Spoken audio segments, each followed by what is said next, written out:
Hey everyone, it's Maureen. I wanted to show you my storage solution for my dolls as of recently. I added a Medici collar to my friend here. It actually kind of works out really nicely with the very voluminous skirt. Everybody has a wooden plaque underneath that has little feet shaped holes in them to kind of create balance. But I just wanted to kind of show you. I really like the effect that this creates. It's just fun. This happens to be a freshwater pearl necklace that I just turned over 3 times. The cases are solid walnut. I bought them on Facebook Marketplace. They have, brass hardware that helps hold the doors in place.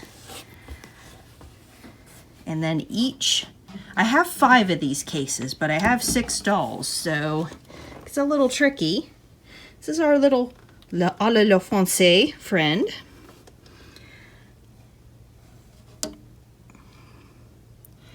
But there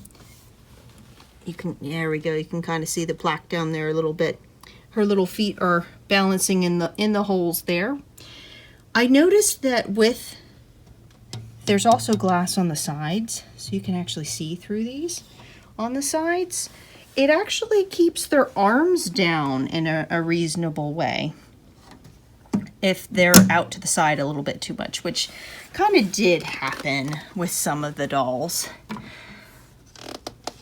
And then this one is our Spanish friend.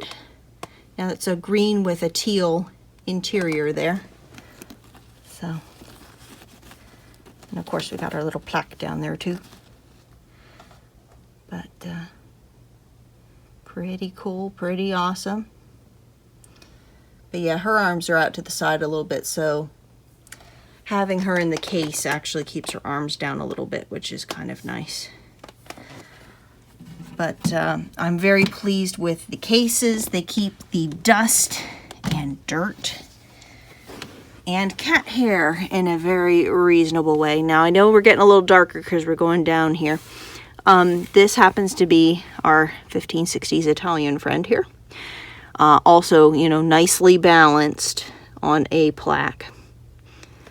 So 1560s Venetian Italian. But I'm going to move out here a little bit. Bear with me. It's gonna, as you can see, I have them in between 2 bookshelves. So my sewing items are across the room right next to my current dresser. And on the bookshelves I have my other replica fashion dolls and some peacocky friends and a hat and all sorts of, lovely, unique, interesting things. But I'm really enjoying my little wooden walnut doll locker, if you want to put it that way. Just because I can change these out a little bit if I really wanted to. And I said I had 5. You're seeing 4 of them here with their various different friends. Here is the other one. And I'm trying to, I'm going to have to open it up so you can get a good view. Which is our 1490s Italian friend. Also same situation, her arms like to be out a bit more, which if you follow my Instagram, you will see that in those pictures. She also has one of these, actually. That's what I created, was these little, I bought them at Michael's, and then I measured the little feet and took a drill and drilled them out and carved them out. And I do have a hole on all of them like this that I could put a dowel up underneath between the clothing and the doll itself if I really wanted to. I put that and left it as an option at this point, just so if these guys needed stability that they had it. But I am just 100% very pleased with how all the dolls came out. And I'm going to show you the last one in the series. She's almost complete. But I'm just so excited with how she looks right now. I needed to show her to you.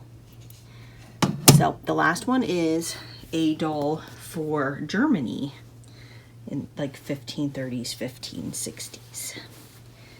Let's move her away from our sewing bag here. So currently I'm working on this. The trim didn't quite line up in the front, but when I have her displayed, her skirt is pleated all the way around, so I'm going to play that into the pleats. But I'm working on finishing up the gold trim in between the two. Just because as I was making this, I just realized that I really needed some gold trim just to dress it up. But in my opinion, what really finishes off this outfit is that wondrous Brusthaube, which is just amazing. It was basically made from some handkerchief-like linen. I took a bit of the trim that I used for the shirt, put it on the front, and then I used the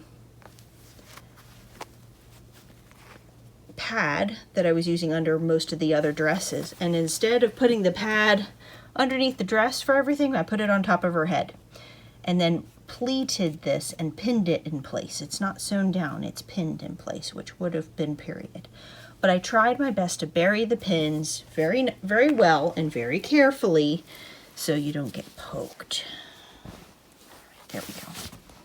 The skirt is very voluminous.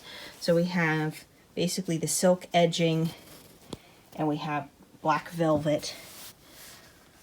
And what I'm working on now is some sleeve edges that are also in this wondrous silk. So I'm still trying and working on some of the silk edges and puffs and things, but the silk organza puffs worked out wondrously. I lined it in black, which allowed me to create cuffs, which is definitely very German. You see that on the Krenok paintings. So I'm really just pleased with how this is turning out. I have, and I will be refilming her when she's complete, I have gold filled chain that I'm going to be using for a chain for her too. So her necklace is definitely going to be different than everybody else's. But I really wanted to just show you how beautifully she's turning out. And the hat, yet again, from working on one of my previous dolls that you may have seen on my Instagram, that this is turning out just beautifully from trying the pattern and creating the shapes that were known from these periods. If you enjoyed this video, please consider liking and subscribing. I upload at least once a month. And of course, if you have any questions, you can leave them in the comments. You can also contact me on my other social medias that are in the About section of this channel. I hope you have a great day, whatever you happen to be doing, and I will see you in my next video. Bye-bye. Hey everyone, it's Maureen. I just wanted to also include that I finally, within the last day or so, finished the doll. So I wanted to show you her in her complete state. You're going to see her in her unfinished state in a little earlier from now. But basically I made this nifty little hat because I had extra triangular scraps that had silk on them, and I wanted to make a sort of a flat hat that they use for Kampffrau and Tossfrau outfits to go over her Brusthaube. So that's pinned in.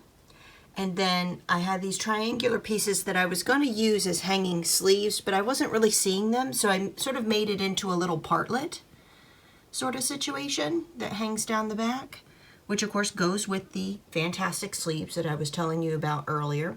And everything's lined in black linen, so I was able to, you know, have these nice little cuffs and puffs. But yeah, she is fully complete. Let's see if I can get you a nice side view, because there you go. Kind of see how the profile, the Brusthaube, really pulls it towards the back and really gives this angular look to the head because of the padding. And yeah, it definitely kind of has a Halloween vibe as far as the colors go. There is a red underskirt that I didn't get to show you before that has some gold trim on it. And then there's another red skirt that has the cording in it to kind of push the skirts out a little bit. But that is the 16th century German style Kampffrau doll. And that completes the 6 doll series. I really hope that you enjoyed watching each doll as I previewed them. They're different styles, they're different features. Of course, if you have any questions, you can leave them in the comments. I'm happy to answer any questions that you might have. And you can also see me on my other social medias. I'm on Instagram as well as Facebook. And I, of course, have a blog. All of those are tagged in the About section on this channel. And if you liked this video, found it useful, consider liking the video and subscribing. I upload once a month. And I'll see you guys in my next video. Have a great day. Bye.